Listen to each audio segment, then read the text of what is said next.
7 seconds in. All right. We made it, my man. Somehow, some way. I slept in pretty good though. Thankfully, I needed it. But woke So up to some news and some drama, Mike. yeah, well. Plus, now that we're live, Joey's going to get a notification that we're on if he wants to join Don't us. don't even get me started on Red this morning, okay? Because he gives me hell right about I didn't get a call, I didn't get an invite, no one lets me know. I got to see on Facebook, and then I hit him up, give him plenty of notice. So Joey, if you're watching, we'll see you, buddy. All right, we'll Yep, see you yep. soon. So, Stop at any time. yeah, but as they say, Mike, the show must go on, and we That's are right. on, and we're here to go and talk about the final 16. We didn't get to go and go on last night. Got a little caught up with things here at the house, but we're either Well, way. we did get to talk to Shane, which was great after his match because that was the talk of the day, right? I mean, coming back from 10-3 against Mika, the drama during that match, things like that. That was great theater, and that Right. had the whole pool world buzzing last night. I was still a little bit buzzed, like thinking about it this morning, Mike. Just how because I love sports, man, and I love when amazing things happen in sports. I remember I had the same kind of feeling when, Shane was on the other side of it when Dennis comes back and erases like a 22 game deficit when they played their epic first money match a couple years ago, and it was that same type of feeling. And just like thinking about certain shots in my head, testers, the jump shot comes to mind, to go and get on the hill. Things had to kind of align pretty perfectly. But my biggest takeaway of it, Mike, was just Shane's mental strength because we've seen him Yeah, go and check out at times. And I remember I was talking with you off air of just how laid back he was, how his arms were shrugged, and we've seen that before, like in the Mosconi Cup. But it's like once he got up at the table and he strung a couple together, Mike, it was a whole new person. yeah, he was. You know, I think he just needed a couple games to get back into a rhythm, and then he thought, okay, I got a chance if I can put some of this together. But you think about um, the mental strength it takes in a knockout stage of an event like the World Championship to win 8 games in a row, where you have to be on it every shot. And Joey mentioned it last night after he did complete the comeback. He put his cue down, he walked over to his chair, and he just slumped in his chair, and you could just tell that he was mentally spent because you just can't. It's like a long straight pool run, right? You just can't. You just have to be on every shot. And in this case, he knew that if he missed once or didn't get that shot after the break or made a bad safety or whatever it was going to be, his tournament was over. So for him to hold that kind of intensity and mental strength for 8 straight racks is just that's a different level. That's a level I don't know about. Well, you know, I mean, he can kind of fall back on his ability to run 9 ball racks, and we've seen it, for Shane over the last 20 plus years, right? So like he's got that comfort level to always be able to just sit back on if all else fails him, right? The part of me that was really special was just the moments when he faced adversity, how he stepped up, Mike. You he know, did. I brought up the jump shot. That last rack wasn't exactly, tic-tac-toe either. No, no. That 1 ball on the rail, rolling the 4 ball when you're on the rail, and then you're settling for Long shot on the 5. a very long shot. And give me just a minute here, Mike. Well, we'll continue chatting it up here, but we may be joined by SVB once again, man. So it's kind of a bit of a surprise, Okay, man. no. There he What? is. The Nick, are Wi-Fi you is there, not my that good. man? Is it? The Wi-Fi is not that good. Okay. Well, we're Sorry, trying to guys. get him there. All right, buddy. No problem. We were Trying trying to to.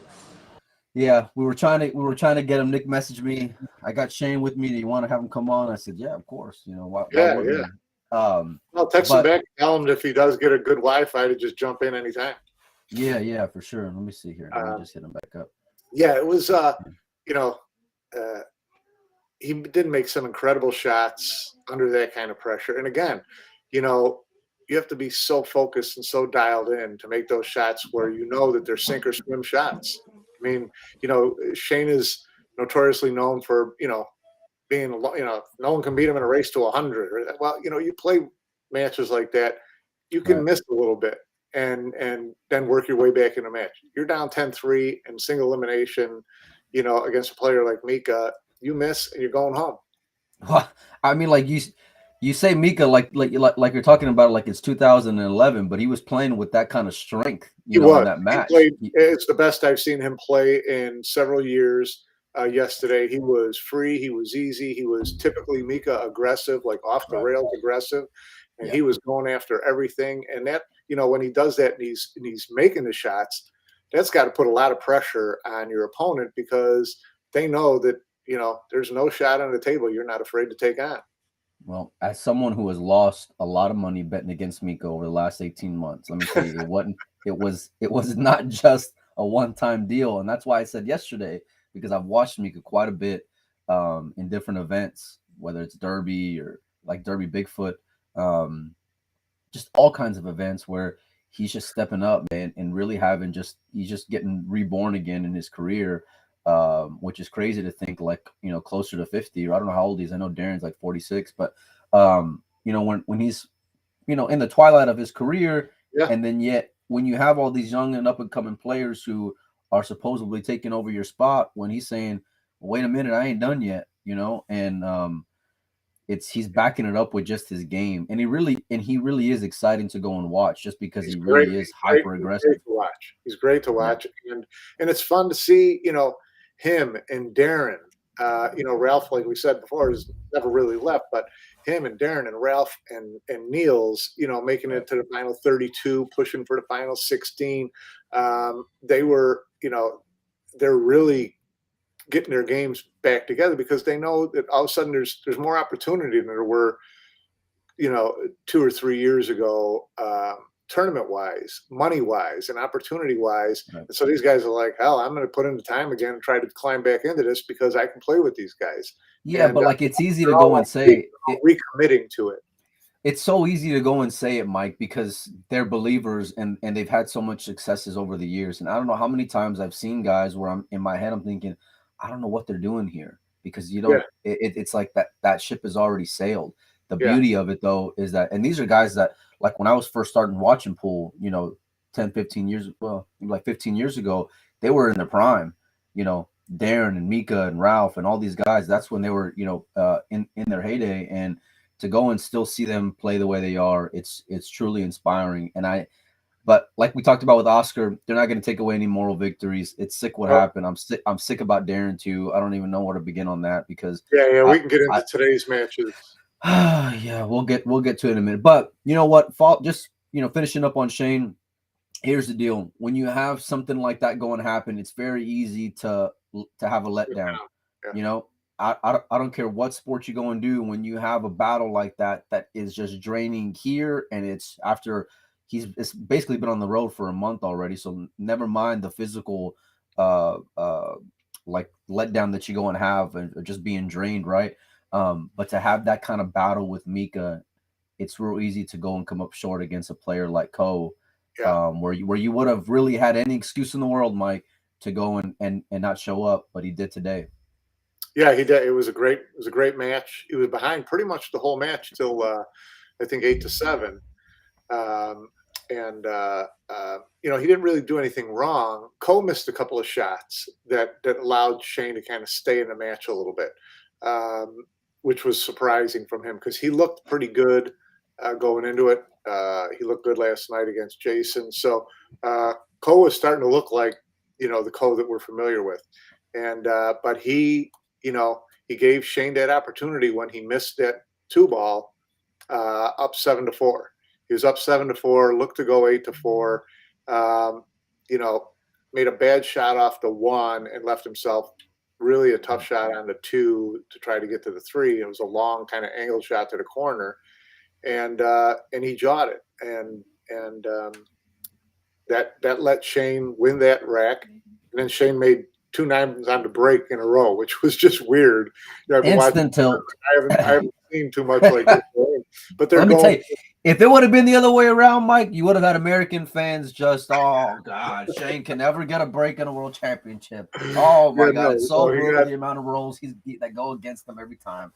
yeah. They like last year they switched it to final 16 to the wooden rack, right from the template, which is still just kind of a weird thing to me. But they didn't do that this year, so I'm assuming the last 8 are going to continue to be templates. no, this was wooden rack. Today? Yeah. Oh, okay. Yeah. So there you go. Wooden rack today, and that's what Cole came up dry on 2 breaks, and Shane made the 9 on 2 breaks. So it's really kind of these guys are having to go up there and smash it pretty good, and Shane was really whacking at it today. He was really steamrolling. That's what I mean, though. Like he can always fall back on that, Mike. He can always just go and old school muscle it, and his timing is just like a symphony. It's so pure way he can go and square up on that one ball, get a huge pop, and then just kill it right there in the middle. Yeah, and that's it's funny, and I'd like to talk about Jeremy a little bit later after we get through matches, but he mentioned it yesterday. He said, here's the thing with Shane is sometimes if that traditional 9-ball break isn't working for him in a match like this, he'll just say, forget it. I'm just going to turn it loose and bust these things up and send them all around the table. And at least the balls will be spread all over the table. And if I can get a shot on the first ball, I'm going to get out. And he does that. And so, today he was really whacking them. And what did I tell you yesterday, Mike, when it's like, I don't remember, 10-4, 10-5, I said, if he can play free, he's got a shot. Yeah. And that's exactly what happened. And I was very surprised hearing his take, because obviously he didn't know that I said that, right? But how he was saying I was playing tight. I really wasn't free at all. It was very draining on me in so many words. And I didn't get that vibe from him at all, because he looked very, very fluid and very loose, man, which you've seen Shane kind of just, and you even saw Cole, which was crazy, kind of just that arm was just really tightening up on him at certain points in his matches. But on the topic of Cole, because I don't want to just sit here and celebrate Shane all day long. What a fantastic event. I don't think there's any letdown in losing to Shane Van Boening. What I thought was just incredible was the fact that they got there after being gone for 2 years, because that's a hell of a field. In your first event up, you go and show up and you're in the final 16 of a world championship. I think that's pretty damn sporty, Mike. Yeah, no, he played great. It was good to see him too play great, because he's such a good player. He's such a nice guy, so respectful of the game. I mean, he's a professional, and it was great to see him have a good run. And if he gets by Shane, he could have taken on anybody. He was playing pretty good this tournament, so it wasn't showing a lot of rust. Chang has looked a lot better this tournament too than he has in a while. Well, let's talk about it, because he survived Naoki Oi, a little bit of a scare, because I know they was neck and neck, I think at 7-7, somewhere around there. Well, Oi led 8-7, and then Chang won the last 4 games to win. But at the beginning, Chang was up, 5-0, 5-1, 6-1, whatever it was, and then Oi came back and actually took the lead. So Chang Naoki's had a lot of consistency the last 12 months, Mike. Yeah, he has. A lot. He's playing great. It's really weird how someone can be at that. I think he's in his late 30s, right? And he's really, moved to a different level the last 2 years, where all of a sudden he went from that, 16 to 32, 13 to 24 type range to being a consistent top 10 guy. It's phenomenal. These guys, in the later stages of their career that are still having, because Naoki doesn't look old. I think he's like 39, but he looks he's 29. Like he's 12. Yeah, well, that's a whole other thing. Yeah, but my thing is that it's just they mentioned it during the broadcast how he was in a quarterfinal or semifinal like 10 years ago, so that would have made him 29, and then he's still, and it seems like he's peaking right now, which is the beauty of pool, or one of the beauties of pool. Yeah, congratulations to him. It doesn't get any easier there for Shane, but I think mentally Shane's got that edge over Chang, because the last time they saw each other, they had to take Chang out in a stretcher, leaving Skinny Bobs and Round Rock. So I think mentally Shane's got an edge there. They both have incredible breaks, although 9-ball break I would favor Shane some. But it's gonna be a dogfight. You know, Yeah, it really is. it's going to be a little bit tougher because with the wooden rack, there might be a little tougher tables, and Chang moves pretty well. So if he can get it into a little bit of a slog, maybe it kind of favors him a little bit. But Shane mentioned last night, when they asked him what his we asked him what his mental approach was going to be towards today's match against Ko. He said, "I'm going to just try to think that it's me playing Chang on day 4." Well, now He's you got gonna a get chance. his wish. Now you got Yeah. a chance to play Chang on day 4, and so let's see what he does with that. I really am just amazed, even whenever they interviewed him on Matchroom, of just how happy he looked, because just he looked like nothing was bothering him. He was smiling, he was laughing. I don't know, it's easy to go and do after a win, right? But I haven't seen that of Shane over the last couple of years. Even whenever he's on the road to going deep in an event, but he's not the only one left, Mike. There's some heavy hitters here, and I want to start right up top, man. And I know we kind of went off on a while on Shane, but it was chalk up top, Mike. And I'm not surprised, but then I am kind of surprised whenever you told me what the hell happened. But we'll start off with Albin defeating Thorsten Holm in 11-5. Yeah, Albin, just a machine-like performance. I thought Torsten played a little bit tentative from some of the games that I watched, but Albin just, he's rock solid, and he's just comfortable, and he's it's weird because he's almost flying under the radar, because they've all these big heavyweight matchups that we've been watching in these other rounds and stuff like that, and talking about this and talking about that. Meanwhile, you look it over at Albin's side of the bracket, it's he's the number one seed, Mike. He's the number one seed. But you're right, though. You're absolutely right. Every time someone's having these big conversations, they're talking about Jason, they're talking about Darren, they're talking about Shane, they're talking about all these players, Filler and whatever. And Albin always just seems to, you just watch his side of the bracket, and it's 9-4, 9-3, another one, 5, whatever. It's ridiculous how consistent and methodically this guy moves through a bracket. And so he took, Torsten was playing good. He took Torsten apart pretty good today. So, he's where he's supposed to be. And, we talk about all the upsets and things like that, and we'll get through it as we get through the rest of this list. But now you look at the final 8, and, there's, if you look at the top 5 players going into this tournament, there's probably 4 of them left. It really is. It's pretty remarkable. And I know Telfer's over there just, with his legs propped up and, happy as can be hearing that.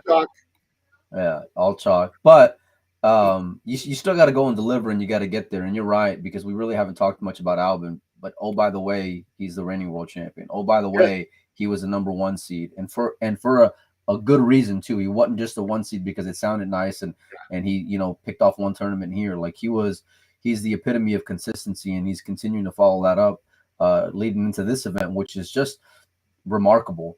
The last time we seen Albin deep in an event, he ended up snapping off a Premier League pool event that Matchroom held, where he faced a guy who he's facing right now to get into the Final Four in Joshua Filler. You want to talk about a mental edge? I think there may be some slight, edge there when it comes to Albin. I don't think there's any doubt about it. I don't think there's any doubt about it. I mean, you look at Josh. But Josh gave him that title. I'm still going to stand by that, because he made some specific choices. If you go back and watch that event where Josh was in control, he had a chance. He went real aggressive when he really didn't have to, especially with the lead that he had, and given the format, because I think it was alternate break, where it's like, man, if you just take it easy just a little bit, you're going to continue to just maintain your position.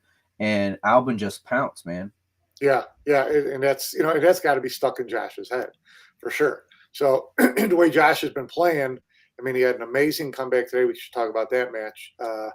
Darren Appleton had him down 10-7. It was a little bit of a back and forth match. Darren was up early, then down in the middle, then came back and went ahead 10-7.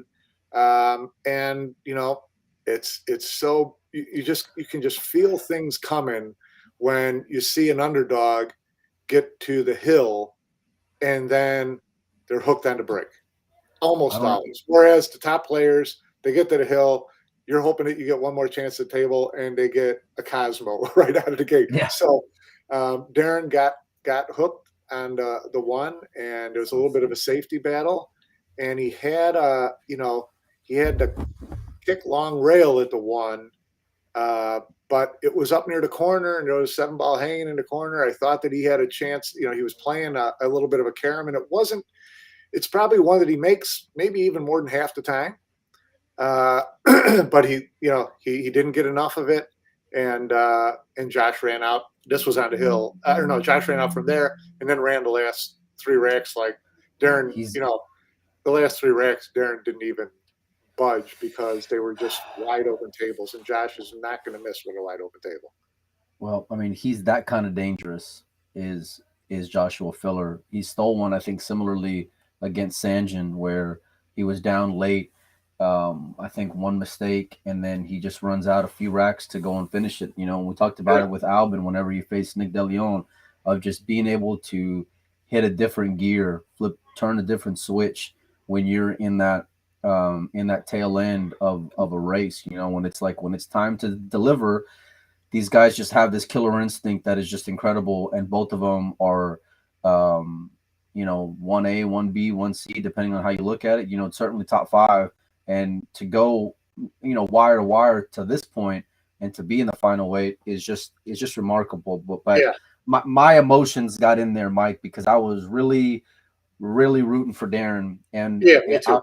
I woke up on tilt because I'm looking at the final 32 bracket, and I was up yesterday since 3:30 in the morning, and I get up it's like 5 o'clock, and I bring up that link, and it's saying no scores, and I'm like, okay, well, maybe they just pushed the times back, and I went back to bed, and then I got up like at 6:30, and I go back, open the link, and there's no scores, and my mind was like, maybe you should look at it, and my body was like, no, just go back to bed. So I go back to bed, and then I wake up, from a message from Panozzo saying, that's so sick, Darren was up 10-7, and then he loses from there.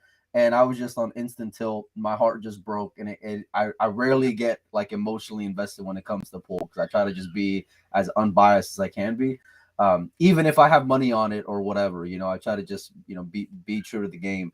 And but I got to tell you, man, I really like this chances. Just the same way I thought that Mika had a really great chance against Shane.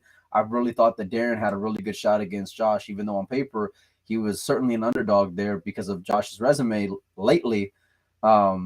But it's so sick. Pool is so brutal. It is brutal. It is brutal. I mean, you look at some of these guys who are going home, Mika, Jason, Darren, just shaking their head. And not doing a whole lot wrong there at the end. No, Jason, when Jason broke against Cole, he squats the cue ball, and then he gets kicked into what ended up being an angle where he can't see the one.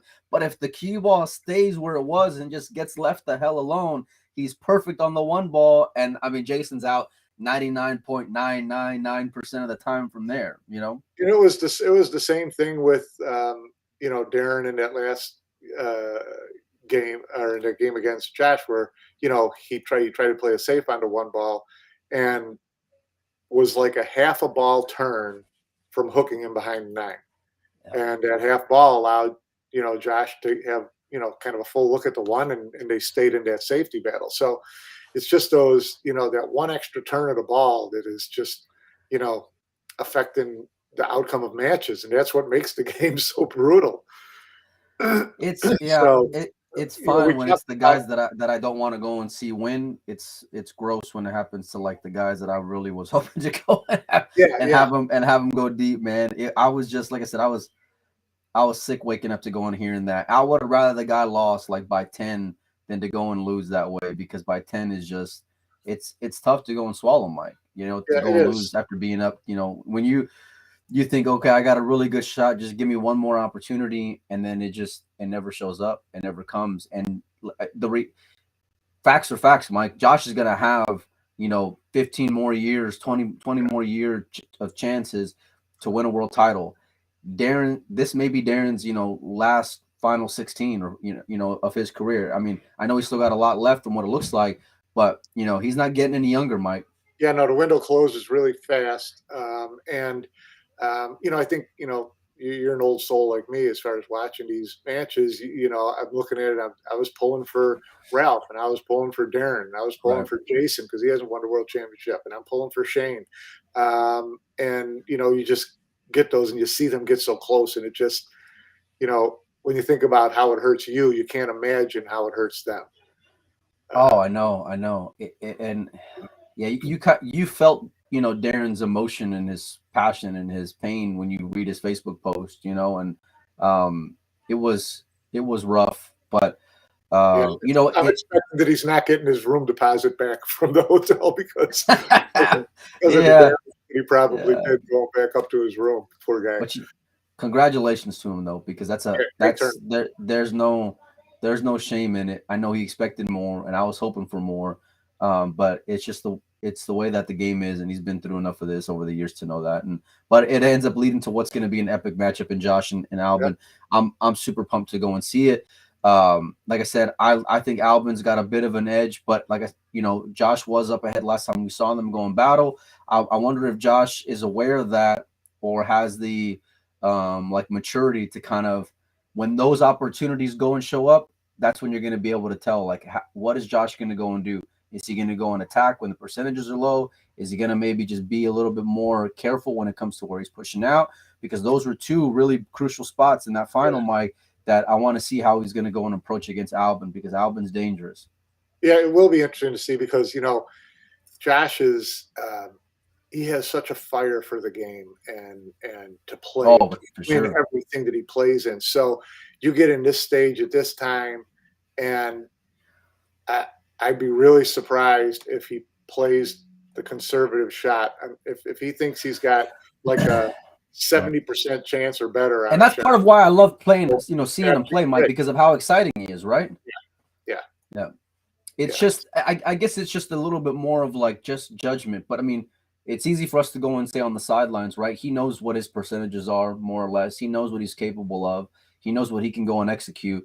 And whenever he does go and pull it off, it really is something to be, awed, because his style just lends itself to be, the best of the best, like a Jason, for example. It's just great, exciting to go and watch him play pool. But we'll see what happens. One of them is going to get into the Final Four. Yeah. What's that, Mike? Oh no, we talked about these four different quadrants of the tournament and how two of them were stacked and two of them were a little bit soft. And this was one of the ones this was one that was stacked the most. It had Kachi, it had Jason, it had Josh, it had Albin. And sure enough, you get to the winners match, the final of this region, so to speak. And there it is, Josh against Albin. So it's, 1 and 2 in whenever this tournament started, or whenever the 64 started, they were 1 and 2 in that area, in that bracket for sure. And right. So in that quadrant, they were there and they got through. The next one was quadrant that we thought was one of the softer ones, and here you've got Al Youssef against Max Lechner to get into the Final Four. I mean, that's a pretty nice and good for both of them. I mean, Al Youssef, I mean, he's had a really good tournament. I mean, it's not just that, Mike. I mean, the guy got third in Turning Stone back in January. He's been playing some solid pool, and when it comes to the Kuwaiti players, we know Bader, we know, of course, Omar Al Shaheen, but Al Youssef has been making his presence known for the last 3 months or so. But I certainly didn't expect him to go and get by Yap. I really liked Yap. Kind of having a layup there with him, and it looked like him for a while. At Hill, he showed what he's made of, Mike. He showed his bottle, like the Europeans like to say, to go and win Hill against Yap. Lechner survives Youngo, and I told you this a few rounds back. When Lechner gets past Dennis Grabe, I like him to go and win the following ones from there, because I thought either one of them can go and do it. Just given the players that were left in that spot, I still like Max's chances. I think he's been knocking on the door of busting through for the last 3+ years, even before COVID.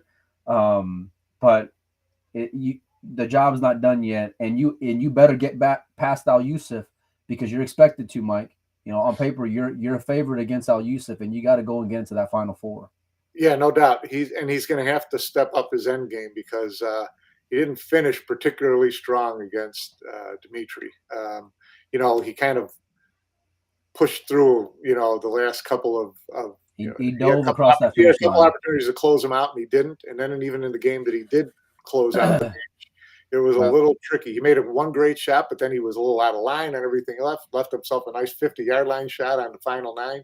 But he made them, so he got himself through, and he's just it's good to see because he's I know how disappointed he's been the last year or two because he was playing great and he just couldn't get those extra little opportunities that you were hoping he'd get. And like last year, he didn't get Mosconi Cup, and he didn't even get the invite to the Champion League pool. So then he has a good year. He gets into the Premier League players event this year and absolutely gets drilled. I don't know if you want to match. Yeah, well, to be fair, like I talked to Max right before that event started, and we were gonna have him on, and he was like, you know what, I'm going through some things personally, that I got to take care of back home. So, and you kind of just got the vibe that mentally his head wasn't in the game. But he's got a great opportunity here, and these opportunities don't go and come up very often.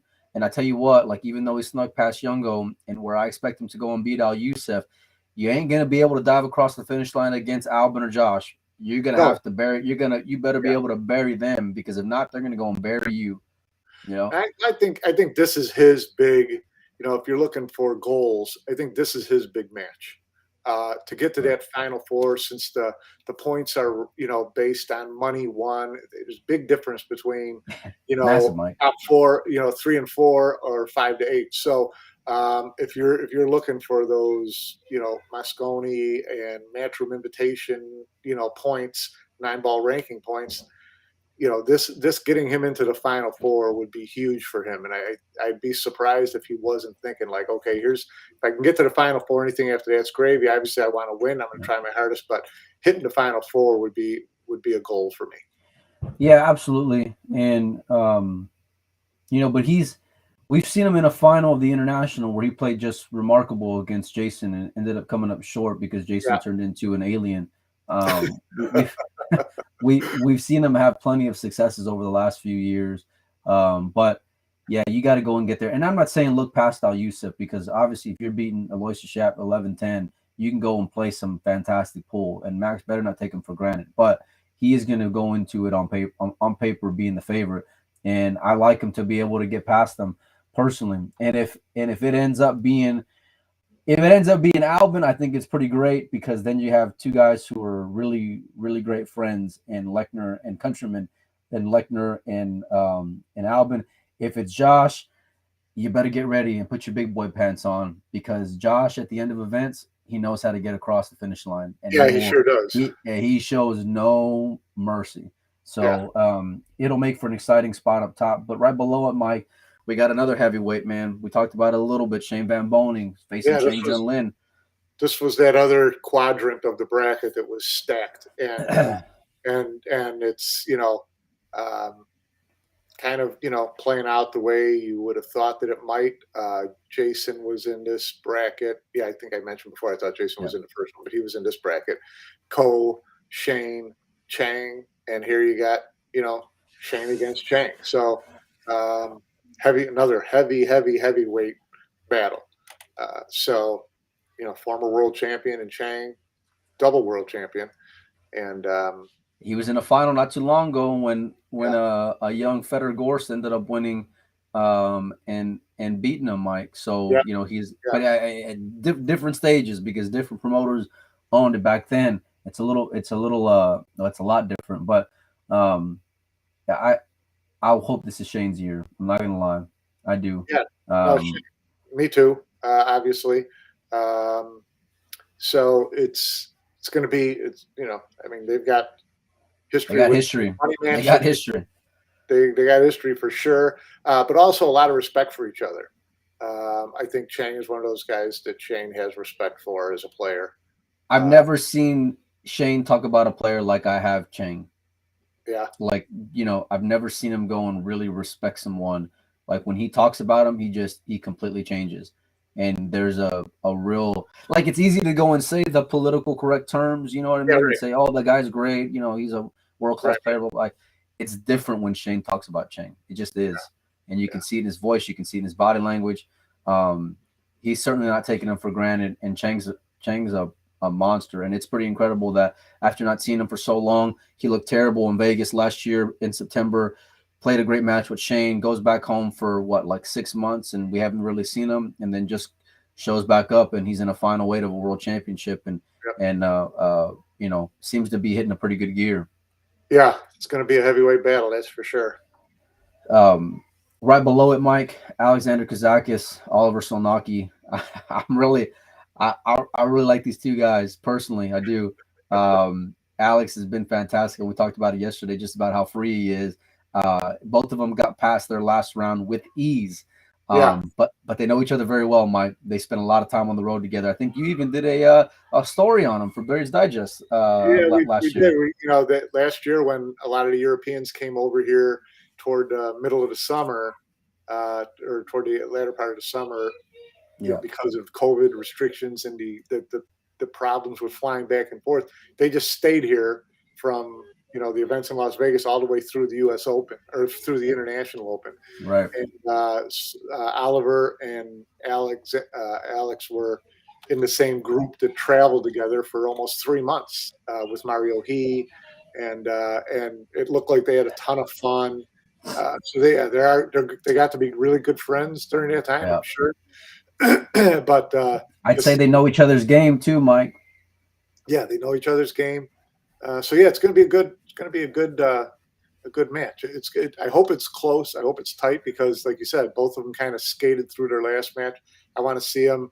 I want to see this match Well, 8, 9-9, and see what happens. that just shows that how great they really are playing to be able to win triangle rack with that kind of dominance. Just shows how well they're hitting the ball. For me, for my eyes, um, I think both of them are capable of not just winning this match, but have a very good shot at beating a Shane or a Chang. And I know they'll go into it being underdogs, but Alex is not the same, you know, tail between his leg Alex that we saw in the Moscone Cup a couple of years ago when Shane made that 1-9 combo to send them home. You know, he's not that same person mentally. Alex is not that same guy. Alex is the guy now who beat Shane Van Boening, I think, a donut or close to it in the World Pool Yeah, Masters. no donut. Uh, yeah, just recently. His mentally, his game has just been upped. But when you're playing your buddy, it's hard to kind of like get up and have that same killer instinct. So I'm really curious to see how this matchup goes. I think I wouldn't be surprised if either one of them not just win, but win it all. I mean, honestly. Wow. And it's they're probably, if you were to go and rank all these 8 players, they'll be on the back end of it. You know, I think Lechner and Al Yusuf will probably be at the bottom of it, but Kazakis and Oliver will be right above them. 5 and But 6. Yeah. yeah, but they're capable, you know. And yeah, if they're hitting on all cylinders, you know, they better go and watch out. But it's gonna be fantastic. So, Mike, I'm gonna put you on the spot once again, like we do every show. We're gonna start up top. You got 4 players there. And I know you're gonna pick one of the two coming out of that very first one. I'm assuming Yeah. anyway. So, who do you like, Mike? In this final 8, Yeah. I like Albin over Josh. I just think that there's something about that matchup that just Josh is all fire and Albin's ice Oh, and it's very contrast the yeah, personalities there. these are polar opposites, Right. and I just think unless Albin makes mistakes early on and gets himself into one of those pouty funks, then I think if he can stay in there, I think if it's close later on, I think Albin's actually going to have what he needs to get through. Oh, okay. I agree with you, and I do. I like the Albin going into it, but here's the deal: is that Josh is going to decide what happens. I don't think it's going to be Albin. I don't think Albin will take over and dominate because I think if Josh can go and do what he does regularly, and that start off strong, and then Yeah, if he can go and play smart here and make great decisions, then I like Josh. But I think it's going to go and depend on that. Yeah. And if Josh goes and gets ahead deep, you talked about Albin's pouty face or whatever the hell you called it. You're right, because he can get in his own head mentally. If that happens, then you got to really like Josh a Yeah. lot. Yeah. Then it's a snap situation then. Yeah. Yeah. Listen, obviously, if Josh wins, we're both picking Albin. If Josh wins, neither one of us is going to be shocked. No, not at all. I mean, for me, there was maybe a handful of guys that were favored going into the tournament, and they were in that elite class of five. Yeah. Josh, Albin, Jason, Shane. I wouldn't even throw in Cole in that group because we haven't seen him. Yeah. So to go and have that kind of pressure, those kind of expectations, it's like I said before, it's easy to come up short. To go and deliver, it just shows what kind of champions they are, what kind of professionals they are. Win or lose, today there's no shame there, because you're up against a guy where this could easily be a final. Unfortunately, this is just the draw, and this is just the way it is. But and either way, I like either one of those guys to go through Max or Al Youssef, and I don't think it'll be all that close personally. Let me ask you this though. I mean, is there such thing as a trap game after you play, Josh, or if Josh and Albin play now, the winner of that has just won, a world-class final, a world championship final. In your next match, you're going to face someone who's a level below, who you're going to be a heavy, heavy favorite again. Any chance of a letdown? Sure. Yeah, for sure. I mean, you see it in any kind of sports, when we said this before. But I don't think it's going to go and happen. Not with those two, because mentally, I think that these guys have really strong ability. Like when they smell the finish line, Mike, they know how to get there. I mean, I could see it if it was, let's say, if they start off in 32, Josh plays Jason, comes out, and we saw the U.S. Open a couple years back, and then ends up losing the following round. Like, in other words, if it happened a few rounds back, okay, I can see it there. Yeah. But they can see the end. It's been a long road to go and get where they're at. Neither one of them, I don't think, had a very strong showing in Vegas. Well, I mean, Josh wasn't even there. So, they live off of titles. They're not like Americans, where it's like the money matters, and it's like the prestige of being a professional athlete means something to these European players, and they want hardware, Mike. They want legacy. They want their names to be remembered forever, and that's what they're fighting for. So I think it'll be a fantastic battle, and that's one that I'm really looking forward to. Who do you like in the bottom, Mike? I'm going Al Youssef. Wow. Mike's actually going out on a limb there. I just think he's played really well, and Max, a couple of matches I've seen has been a little bit up and down during a match. I like it, Mike. I like it. You're finally close to the finish line, and Al Youssef's playing with house money, right? At this point. Well, for sure, yeah, he's 100% free rolling. Yeah, no doubt about it. But now I'm not used to seeing this new Panozzo here. Stepping out on a limb, Mike. I like it. All right, Shane and Chang, Mike. I know you're going to go with your boy. Yeah, 100%. I am too. And it's not just an American thing. If it had gotten to this point and it was Darren against somebody, or it was Jason against somebody, I'm 100% for those guys. I want to see the guys who, you have a rooting interest in because they haven't won it, or because they're older in their career, or something like that. I'm an old romantic when it comes to, from anything from movies to sports. So how can you not be? I want to see Shane win this whole thing. And I do want to see, and I do expect him. He played really well today. So I liked his game today better than I did yesterday against Mika, even though, he's won both matches. I liked his game today pretty well. I liked his break today. If he can, and he's going to be on the same table, on that number one table. So if he can get the same game going, I like his chances against Chang for sure. I do as well. It's logically, I wouldn't be surprised if Shane won 11-4. I wouldn't be surprised if Chang won 11-4 because they got that kind of power. Both of them do.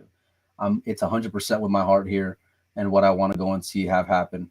I want to see Shane win another match. I want to see him play in the last day of World Championship. I want to see him go and fight for another opportunity to get into another World Championship final. I just do, Mike. Yeah. And funny things have gone and happened the last couple of days. And we've seen it in sports a lot of times where it has to in order for you to get to the end. And I really hope this is his time. So, but we'll see. Who do you like underneath, Mike? Kazakis or Slanaki? I'm gonna go Ali. Well, man, like what has gotten into you, Mike? Yeah, What's gotten into you? Because you get to these things and a lot of times you end up with two favorites and two way underdogs, right? I mean, it just seems to happen a lot in these things, and you see it in all sports, and you see it in the NCAA basketball tournament all the time. Yeah. Just a couple number one seeds and then a couple of 6s or 7s, so this is kind of where I put that. And Oliver's been playing really, really well. He has. And obviously so has Alex, because we haven't talked about him a lot, and it's not because he's not a great player. We haven't had to talk about any of these dramatic come from behind wins that he's had. He's played solid through. So he's, it should be a good match. Like I said, I want to see this one go tight late and see how they both see which one handles the end better, because I'd like to see them both in that situation and see how they handle it against each other. Yeah, they're both, Oliver's kind of making his transition from being, in the undercards or in the clouds or in the shadows, whatever you want to go and call it, to making his, taking a stand on the main stage. Yeah, he's making his next level move now, and I think that's one of the other reasons that I like him in this. I say, everybody has that turning point event, and last year it was kind of a turning point event for him just to even get noticed. Now it's a turning point event for him to show that he belongs there on a consistent basis. Well, and these are guys who a move like this could really put them on the radar when it comes to the Mosconi Cup, because I don't think Kazakis gets there unless he goes and wins and has a great year, just because of how much he's come up short on that stage for 2 times at least. So, I mean, he's played great to get on that stage, but once he got on that stage, he came up flat. So, but like I said before, this is a different Alex. He just is. And I flipped the coin, and I really do think it's that close, and I hope it'll be that close. And I want to see them both go and struggle in the sense that it stays neck and neck, not see them, dog balls. But I think it will be a battle. It's kind of brutal that it's up against your friend, and if it ends up being like a Max and Albin, that'll end up being against their friend too, but these guys are all world class. They're all, showing how great they're playing, and I'm excited, Mike. The matches start here in a little bit, so we're about to see what's going on. Let me ask this. So, and I think we're both sentimentally pulling for Shane to win it all. Yeah. Who would you want to see, Shane, of the top 4 guys in the top 2 brackets? Who would you want to see Shane play most in the final? There's not even a question in my mind, Mike. Josh? 1,000% 10 times on Sunday. Yeah, no. We interviewed him in Vegas, and the name that came out of Shane's mouth when you talked about guys who have had his number, it wasn't Jason. It was Joshua Filler. It was Josh, and he did not go and hesitate, not even a second, to go and spit out that name. If it ends up being, Mike, a Shane versus, that's, you want to talk about what Matchroom's hoping for, and I know they're playing. Yeah, like that is a dream of dreams for them. It'll go and just have levels and layers to it when it comes to storylines, unlike any other matchup. From the guys who are going and playing right now. I think it'll be just the most epic thing ever, at least leading up to it. So, what about you, Mike?